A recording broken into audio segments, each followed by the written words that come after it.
Moscow is intensifying its efforts to take Bakhmut in eastern Ukraine. Russian troops have been shelling more than 20 villages and towns in the area, making it the site of the longest-running battle of this war. Analysts say the city is not strategically important, but victory would be symbolic. Ukraine and Russia are both determined to prevail.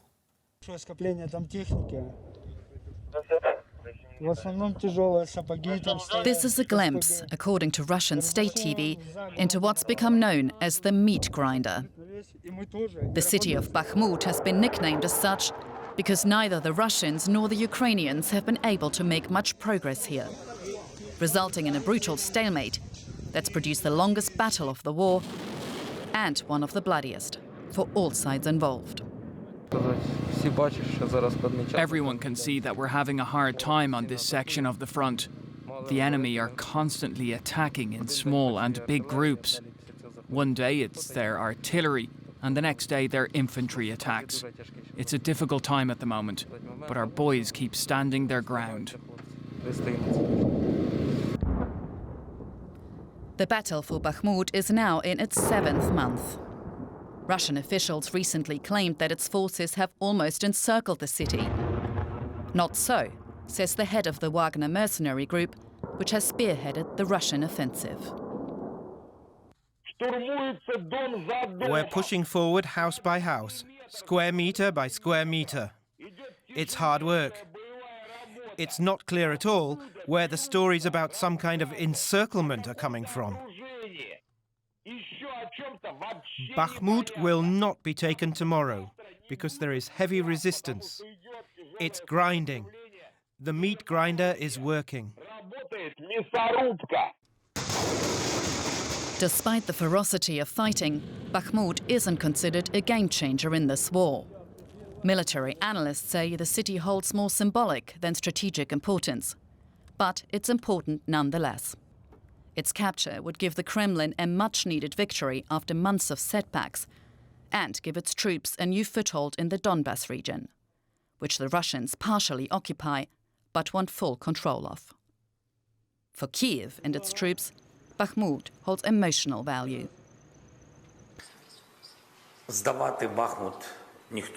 Nobody will give up Bakhmut. We'll fight for as long as we can. We consider Bakhmut our fortress. We consider people who died there heroes.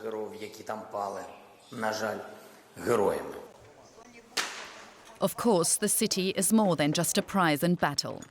For Bakhmut's people, it was home. Dear God, our town used to be so beautiful. There were roses everywhere, flowers.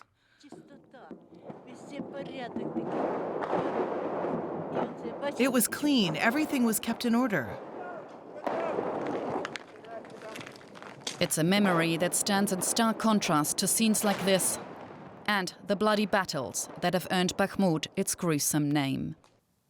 Mike Martins, a military analyst and senior fellow at King's College London. Welcome back to DW, Mike. Latest reports we have say Russian shelling's intensifying and that Ukrainian forces have blown up a bridge as they retreat. Does this mean that the momentum's currently with Russia? I think that the bridge that you're talking about is to the west of Bakhmut, and it's on one of the major supply routes running into the city.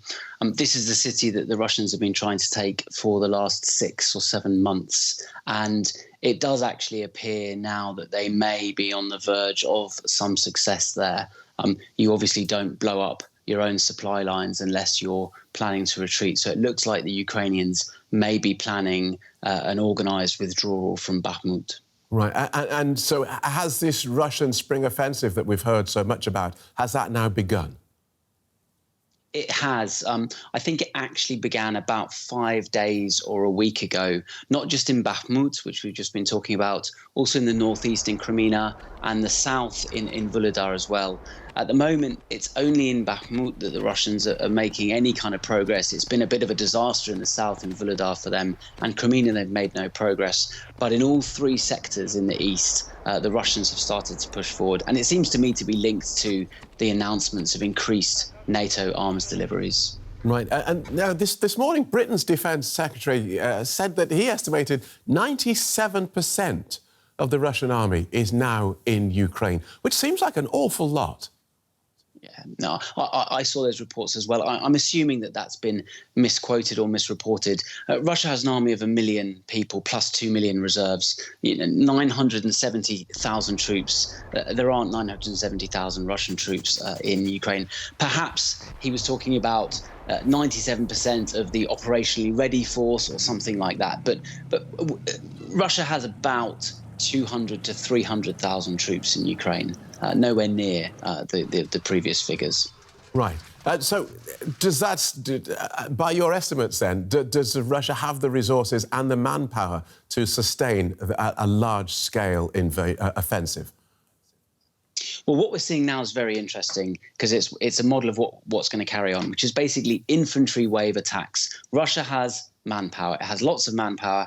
And even though it's been losing up to 800 a day, as some of the estimates, it can sustain those loss rates for 6 months, a year, a long time. But Russia's not going to win with those tactics. And here's why. Because Russia's not able to do the logistics, and specifically maneuver logistics. And what I mean by that is moving around the battlefield tens, hundreds of kilometers, and then being able to supply your forces 100 kilometers away. Russia's unable to do that. So it's only able to fight this very slow, grinding infantry-style warfare. And it's not going to take over Ukraine with those type of tactics. OK, it's all about logistics at this stage because, of course, NATO allies are now talking about the fact that there is a chance that they run out of ammunition because Ukraine is using it up faster than it can be produced. So it sounds like Russia is having similar sorts of problems, if in different areas. Absolutely. I think Russia has a good level of supply, but it's not able to do that last bit to move it on the battlefield. Ukraine has a slightly different problem. Its battlefield logistics are better. But, of course, there is this, as you've just said, a lag time in getting stuff from all the supplying nations. Ultimately, all wars become about logistics. And what we're seeing here is Ukraine blunting the Russian attacks. That's why it's crying out for more ammunition in order to do that. And then we will see in the next month or two the heavy weapons, the tanks, the artillery, the infantry fighting vehicles that the West has donated. We'll start to see those come online, and that's when we'll see a Ukrainian counteroffensive. As ever, very clear. Thank you so much for talking us through that. Mike Martin from King's College London. And for the latest about the battle in Bakhmut, DW correspondent Nick Connelly joins us now from the Ukrainian capital, Kyiv. Nick, Bakhmut seems to be turning into one of the defining battles of this war. Why is it so important to both sides?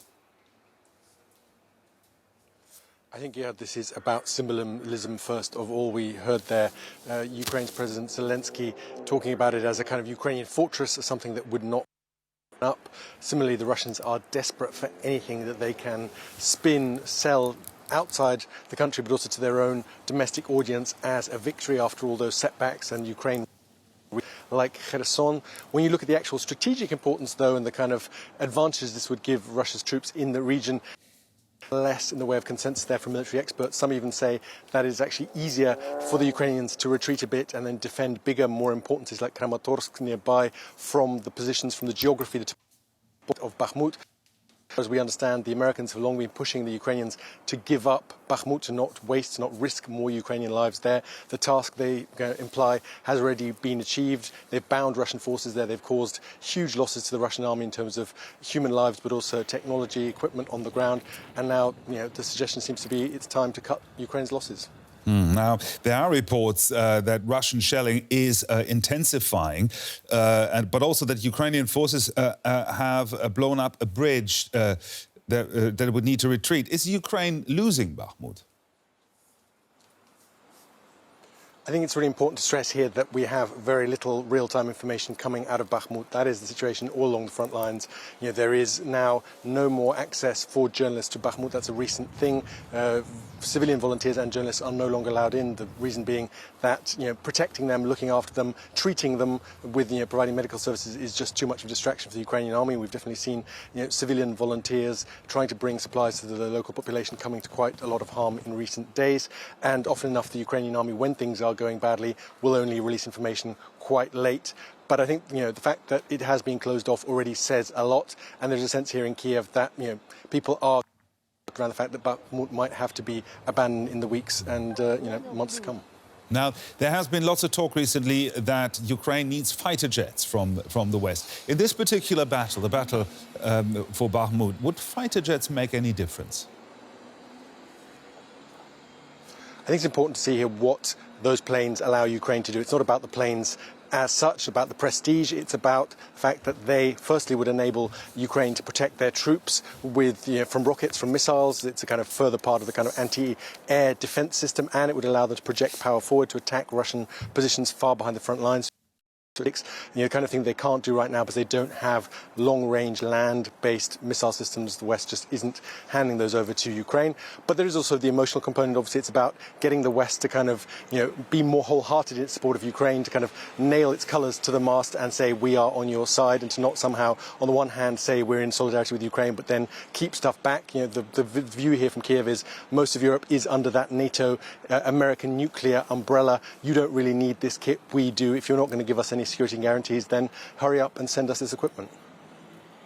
Our correspondent, Nick Connelly, there in Kiev. Thank you very much, Nick.